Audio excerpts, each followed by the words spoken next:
exemple. Est-ce que j'en ai rencontré dans la vie? Oui, c'est vrai, je suis en contact avec des vampires, mais ce ne sont pas forcément ceux de Hollywood.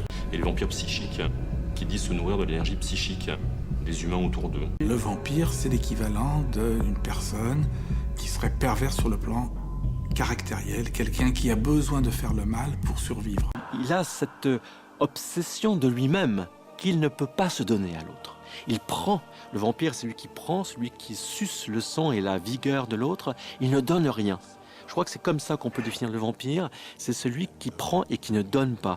Ne donnant pas, il ne donne rien de lui, même pas sa vie, même pas sa mort. C'est pas une créature de Dieu, il n'a pas été accepté dans le royaume du ciel. C'est une créature du diable. Et il doit se nourrir de jeunesse, de sang. Donc il profite de nous, c'est un prédateur. En même temps, il a quelque chose que nous n'avons pas. Il est immortel. L'immortalité, c'est la connaissance, c'est le savoir. Donc, il a des siècles de connaissances. Alors, on peut imaginer que c'est un immense musicien, c'est un alchimiste, c'est un philosophe.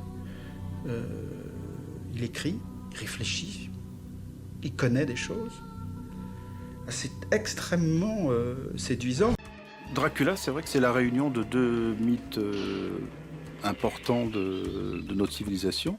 C'est Don Juan et c'est Faust. Faust parce qu'il a l'immortalité et Don Juan parce que c'est un séducteur. Dracula, c'est un séducteur des ténèbres.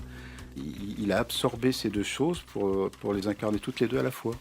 Ils veulent asservir les autres, donc lui, il va choisir la capitale londonienne pour faire des esclaves.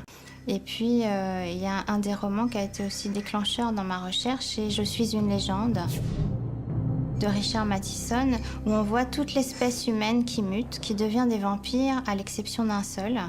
C'est celui qui reste un humain.